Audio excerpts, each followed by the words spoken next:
As you can see here, this is not, it's not been cared for. There's way too much tuck up going here. If this was bathed and dried, this would probably almost touch the floor. I personally don't care for that look. I also know that the dogs, as he comes in coat, you're going to get a silhouette right here. It's already starting to happen. His new coat's in here. You can look at the bottom tips, and it'll look frayed. A cut look doesn't look nice. This is a really nice way to even up belly lines. You can see how dead this hair is. It's basically falling out as I pull. It's a really nice way to even up belly lines or to keep them to a length that makes them look like a golden retriever. If you do this here, as the new coat's catching up, you'll have the old coat pulled out. You have a nice plush belly coat underneath. Another good place that this is good for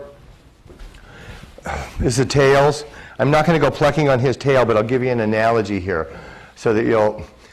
It's the same thing. When a dog dumps coat and it starts coming back in, you start getting this thick tube first, and then some dogs will have this thick tube with long, long hairs hanging out of it.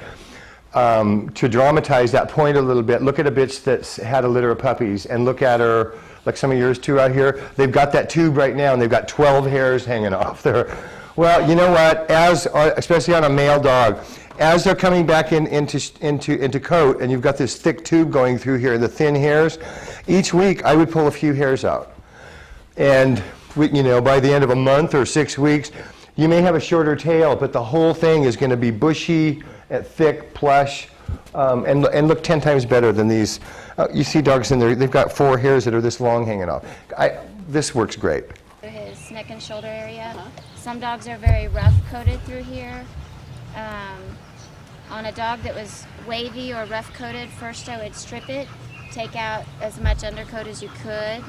Then what I would do is when you first get the dog especially, take this hair coat up and try to take off some of those ends just to get it a little less length on there will create a little less wave.